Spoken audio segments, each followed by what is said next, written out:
Bonjour, j'espère que vous allez bien. On va débuter maintenant avec la 5e vidéo. Donc on va voir la suite des tabulations. On en avait parlé déjà un petit peu dans la 4e vidéo, mais on va vraiment poursuivre et terminer là, tout ce qui est tabulation. Donc dans un premier temps, on va faire une petite démonstration. Donc dans un nouveau document, donc j'ai ouvert un nouveau document, je vais placer des taquets de tabulation. Donc, le premier taquet, je vais le placer à 2 cm. Ça va être un taquet de type gauche. Alors, je m'en viens ici à la gauche. J'ai déjà le taquet de type gauche qui est déjà sélectionné. Donc, j'ai rien à faire. Je clique sous le 2 avec le bouton gauche de la souris et je place un taquet gauche à 2 cm. Si j'approche ma souris, je vois bien tabulation gauche. Je vais placer un deuxième taquet à 5,5. Cette fois-ci, ça va être un taquet de type centré. Donc, je clique une fois ici et j'ai le taquet centré. Donc, tabulation centrée. Je ne déplace pas le taquet qui est là. Je viens cliquer en dessous, double-cliquer plutôt en dessous de la règle dans le 5,5. Je clique ici pour faire apparaître mon taquet centré. Bien sûr, depuis le début des vidéos que je vous ai dit qu'il fallait ajouter sa règle pour travailler dans Word. Donc, on en a eu besoin pour les retraits, on en a besoin pour les tabulations. Dans le fond, on en a besoin tout le temps. Donc, il faut toujours avoir la règle affichée pour bien travailler dans Word.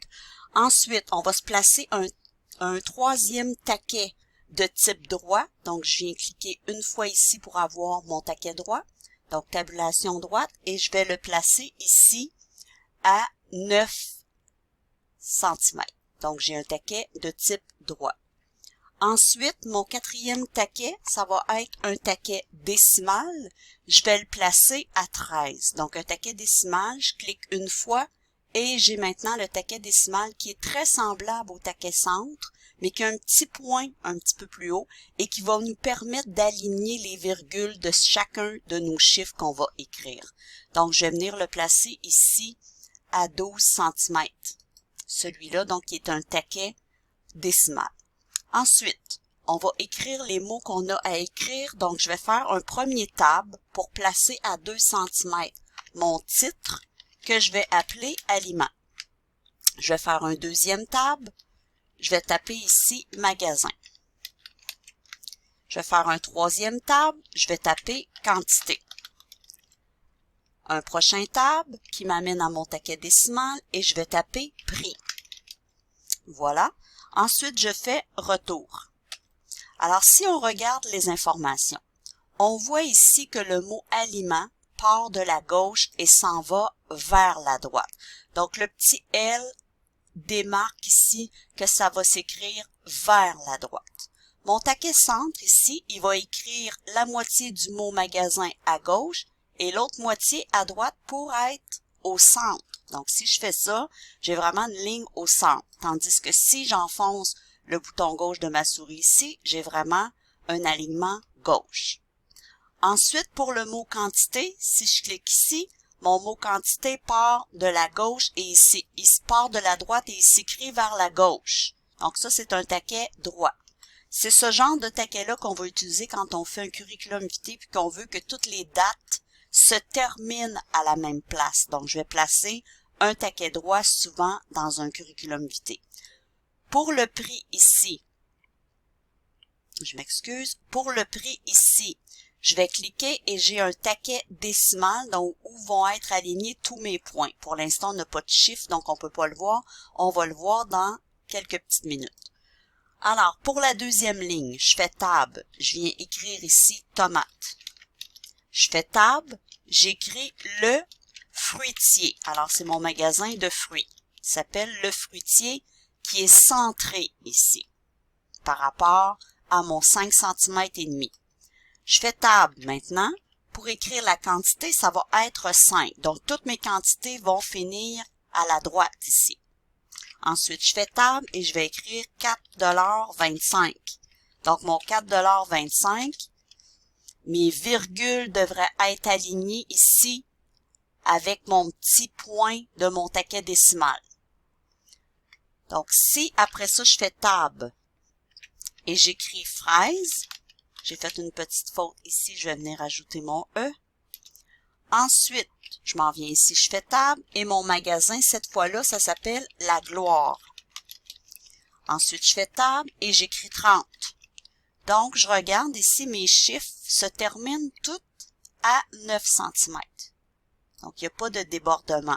Donc, si je fais Tab ici, que je viens écrire 9 $, alors avec le signe de dollar, donc, mes prix ici sont alignés avec la virgule.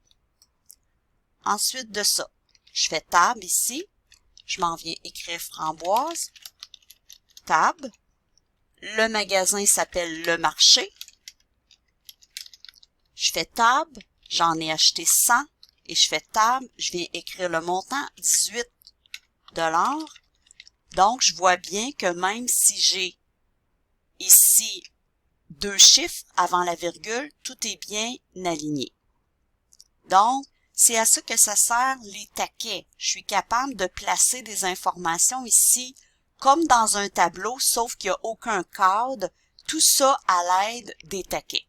Et si je décidais, par exemple, que pour cette colonne-là ici, c'est trop vers la droite parce qu'ici, je trouve que c'est très collé, à ce moment-là, ce que je fais, c'est que je prends mon taquet de 2 décimales et je le ramène en enfonçant le bouton gauche de ma souris à 1. Donc, je vais être capable de déplacer le mot aliment à 1. Et si je veux tout déplacer ici, ce qui suit, je vais sélectionner tout ça et je vais ramener le taquet à 1. Alors, du coup, je ramène tous les aliments ici. Alors, ici, je suis à 5,5. Ici, j'ai le taquet droit, je m'excuse, à 9 cm. Et ici, j'ai un taquet décimal pour mon prix. Alors, tout ça ici, je vais laisser ça comme ça, mais il n'y a rien qui m'empêche de dire, OK, le prix, ça serait préférable d'avoir un taquet centre, parce que le taquet décimal, il aligne pas mon prix, il aligne seulement les virgules, donc ça fait moins beau. Donc, sur ma première ligne, je pourrais dire, OK, je vais enlever mon taquet décimal, donc pour enlever un taquet, je le prends, donc, et je le glisse à l'extérieur de ma règle, donc mon prix est désaligné, et pour cette ligne-là seulement, je vais venir choisir un taquet décimal. Donc, je clique jusqu'à temps de revoir le taquet décimal. Donc, gauche, centre, je veux dire centre, donc centre. Et je vais venir ici à peu près à 12,5. Placer mon prix. Alors là, je suis à peu près centré avec mes prix ici. Je pourrais même peut-être le tasser une petite chose pour être plus comme ça. Donc, sur cette ligne-là, j'ai un taquet décimal. Je m'excuse, un taquet centré.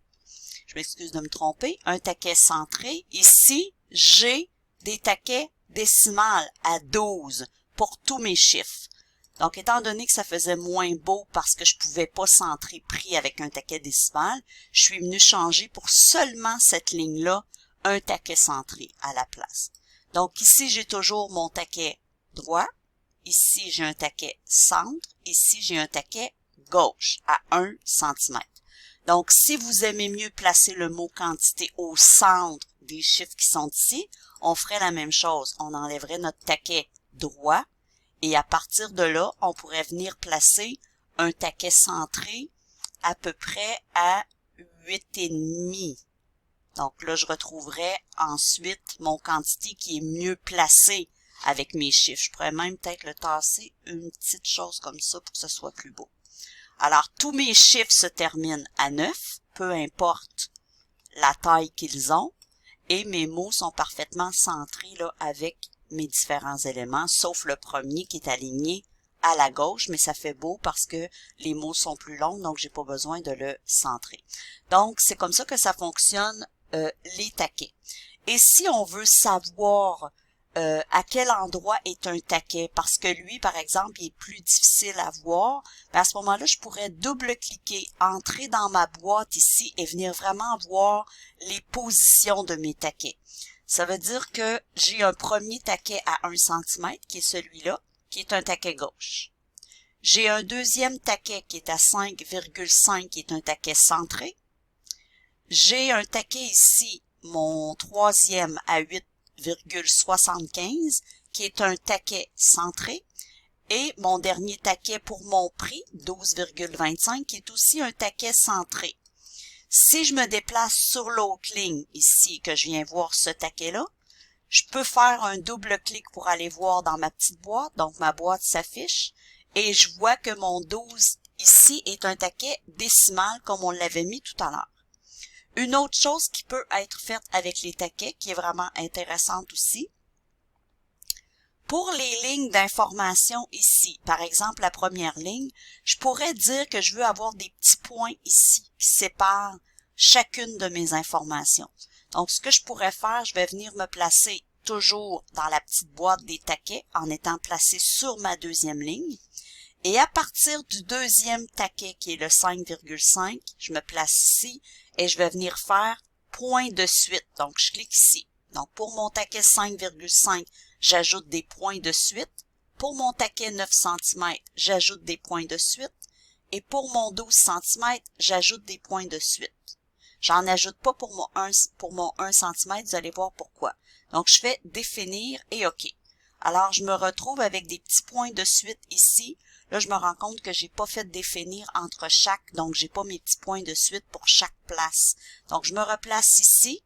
Je m'en viens dans mes taquets. Sur mon deuxième taquet 5,5, je vais faire les petits points de suite, définir. 9 cm, point de suite, définir, et je fais OK. Donc là, j'ai eu les deux. Donc, il faut vraiment faire définir entre chaque fois qu'on les fait. Et ici, j'ai fait mes points de suite à 5,5 parce que si je les avais fait à 1, j'aurais eu des points de suite entre la marge et mon 1. Alors, je voulais vraiment pas avoir des points de suite ici. Donc, je vous montre ce que ça pourrait donner. Si je m'en viens ici et que je dis 1, point de suite, définir, vous allez voir ce que ça fait. Ça me place des points de suite ici qui ont vraiment pas rapport. Donc, je vais annuler ce que je viens de faire. Alors, on commence toujours au taquet suivant si on veut faire des points de suite parce qu'il les place avant le taquet. Alors, si on veut faire la même chose pour toutes les lignes, on doit sélectionner tout ça ici et refaire ce que j'ai fait pour cette ligne-là ici. Donc, voici. Ça complète maintenant la vidéo sur les taquets. Alors, je vous remercie de votre attention, puis on se revoit dans une prochaine vidéo. Merci beaucoup.